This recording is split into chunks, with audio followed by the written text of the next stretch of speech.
प्रभु यीशु के सामर्थ्य नाम में आप सबको जय मसीह की, प्रेज द लॉर्ड। आइए इस समय हम परमेश्वर के वचन को अपने ध्यान को लगाएं। मेरे साथ मरकुस जी सुसमाचार निकालेगा, अध्याय 10 वचन 14। यहाँ इस प्रकार से लिखा है, यीशु ने यह देखकर क्रुद्ध होकर उनसे कहा, बालकों को मेरे पास आने दो और उन्हें मना ना करो, क्योंकि परमेश्वर का राज्य ऐसो ही का है। परमेश्वर के लोगों, शायद किसी जगह पर सभा हो रही है, बहुत बड़ा जनसमूह वहाँ पर बैठा है, और शायद कुछ लोग या माता पिता चाहते हैं कि यीशु के पास उनके बच्चे पहुँचें और प्रभु यीशु मसीह उन बच्चों को आशीष दें। कितनी बार हम भी यही चाहते हैं कि हमारे बच्चों को आशीष मिले, पर कई बार आपने देखा होगा कि मीटिंग में, सभाओं में हम अपने बच्चों को पीछे जाओ खेलना, जाओ उस तरफ रहना, हम चॉकलेट दे के उन्हें भेज देते हैं। कहीं ना कहीं हमारे मन में ये भाव जरूर है कि बच्चे मीटिंग में व्यवधान पैदा करते हैं, सभाओं में डिस्टर्ब करते हैं। बच्चों के लिए ये मीटिंग नहीं है। क्यों? क्योंकि बच्चे एकाग्र नहीं रहते, एक जगह बैठते नहीं हैं। उनके जेब में अगर आप देखेंगे तो एक छोटा सा बोतल का ढक्कन हो, एक बच्चे ने अगर उस ढक्कन को ले लिया तो दूसरा बच्चा उसके लिए दहाड़ मार के रोएगा। हलाकान, परेशान, ये बच्चों का स्वभाव है, ये बच्चों का व्यवहार है। शोर करेंगे किसी चीज़ के लिए, खाने पीने के लिए, थोड़ी देर उनको खाने को मिला, शांत रहे, फिर वो रोना चालू, छोटी छोटी बातों में नाराज़ होना, रोना, कई प्रकार की परिस्थितियाँ। और इन परिस्थितियों को होते हुए भी प्रभु यीशु मसीह ने, जब चेलों ने कहा कि बच्चों को रोका, तो यीशु मसीह गुस्सा हो गया। अब बाइबल में देखेंगे बहुत कम जगह यीशु मसीह को आप क्रोध के स्वभाव में देखेंगे। एक आपने मंदिर में देखा, यरूशलेम के मंदिर में, जहाँ पर लोगों के व्यापार को देखकर प्रभु यीशु मसीह क्रोधित हुए, और दूसरा यहाँ पर जहाँ चेलों ने यीशु मसीह के पास बालकों को आने से रोक दिया।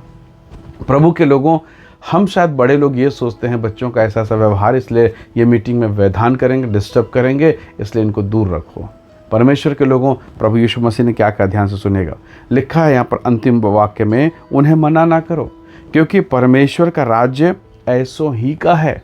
इसका मतलब केवल बच्चे नहीं, वो बच्चे का स्वभाव कि भौतिक चीज़ों के लिए लालच से भरा होना, कभी ध्यान नहीं देना। आप और मैं, कितनी बार हमारा ध्यान प्रार्थना में हम बैठे रहते हैं और बैठे बैठे हमारा ध्यान कहीं और भटकता है, हाँ या ना? अपने आप अपनी ईमानदारी से कहें, आपका ध्यान संसार की भौतिक आशीषों की तरफ भटकता है।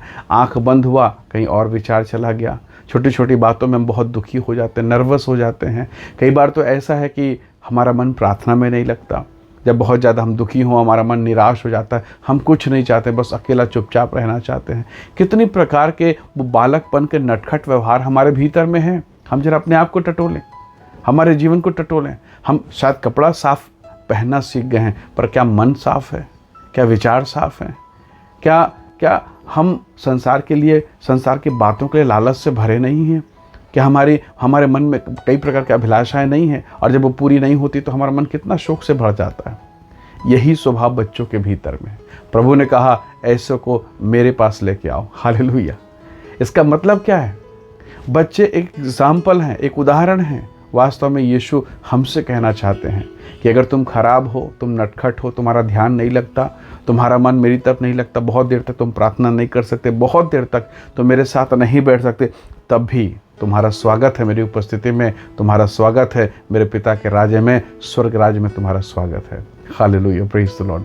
प्रभु के बेटे और बेटियों, यीशु मसीह इस घटना के द्वारा एक संदेश दे रहे हैं। चाहे आप जिस दशा में भी हो, आपका बच्चा कितना भी शरारत करे, कितना भी रोना गाना करे, कितना भी नटखट हो, कितना भी क्रोधी हो, कुछ भी हो, क्या आप अपने बच्चे को छोड़ देते हैं? क्या उसे दुलारना, उसे पुचकारना, उसे प्रेम करना छोड़ देते हैं? कदापि नहीं। वैसा ही आपका स्वर्गीय पिता है। आपके लाख गलतियों के बावजूद वो मुझसे और आपसे प्रेम करता है, क्योंकि वो हमारा पिता है, वो हमारा सृजनहार परमेश्वर है, वो हमारा उद्धारकर्ता परमेश्वर है। आज की सुबह परमेश्वर आपसे प्रेम करता है। आप जिस दशा में हैं, जैसा भी हैं, आप परमेश्वर के हैं। जो भी आदतें आपके बच्चों में होगी, आप हो सकता है माता पिता इस संदेश को सुन रहे हैं, आपके घर में शायद 2 बच्चे हैं, दोनों का व्यवहार बिल्कुल अलग है, फिर भी आप दोनों से प्रेम करते हैं। एक बच्चा बहुत अच्छा भी होगा, एक बच्चा शायद थोड़ा ख़राब भी हो, तब भी दोनों से प्यार करते हैं। वैसा ही वो स्वर्गीय पिता है। वो जानता है आपकी कमजोरियों को, वो जानता है आपकी दुर्बलताओं को, वो ये भी जानता है कि आपका ध्यान सही नहीं है, वो ये भी जानता है आप कमज़ोर हैं बाइबल पढ़ने में, प्रार्थना करने में, पवित्रता के जीवन में। उसके बावजूद आपका परमेश्वर, आपका पिता आपसे प्रेम करता है। आप जैसे भी हैं ना, जिस दशा में हैं, परमेश्वर आपसे प्रेम करता है। और कोई भी अगर आपको रोके, कोई भी चीज़, कोई भी विषय, कोई भी वस्तु, परमेश्वर को वो पसंद नहीं है। प्रभु चाहते हैं, जैसे उन्होंने कहा कि बच्चों को मेरे पास आने दो, वास्तव में उसके बच्चे मैं और आप हैं।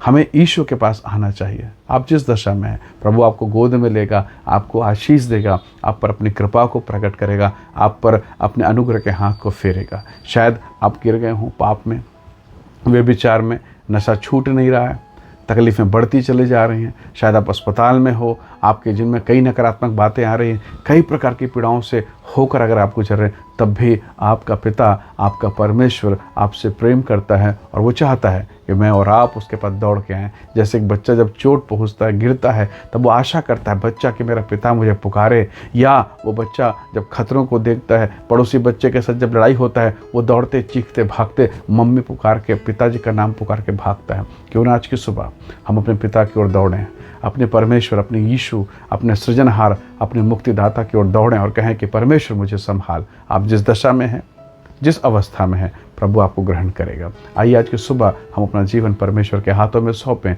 स्वर्गीय पिता, हम जैसे हैं, जिस दशा में, जिस परिस्थिति में, प्रभु अपना जीवन तेरे हाथों में सौंपते हैं। आज की सुबह हम पर दया कर प्रभु। मैं हर एक भाई बहनों को आपके हाथों में सौंपता हूँ, हर एक जवानों को तेरे हाथों में सौंपता हूँ। सब प्रकार की बीमारी, दुर्बलता, अंधकार की शक्ति, हर वो बात जो हमारे भीतर को आपकी उपस्थिति में आने से रोकती है, प्रभु जी हमारे जीवन को आपके निकटता में आने से रोकती है, यीशु के नाम से वो तमाम बातें दूर हो। तेरे लोग आशीषित हों, मसा से, अनुग्रह से, दया से भरते जाएं, आपकी आत्मा की सामर्थ कार्य करे। पिता परमेश्वर अपने सामर्थ्य हाथ को बढ़ाकर हर एक को आशीष दे। सब प्रकार के अंधकार की शक्ति, दुष्ट की सामर्थ को दूर कर प्रभु। इनके काम, इनके व्यवहार, इनके तमाम बातों पर तेरी आशीष बनी रहे। सारी महिमा आपको देते हुए विनती यीशु के नाम से मांगते हैं, आमीन आमीन।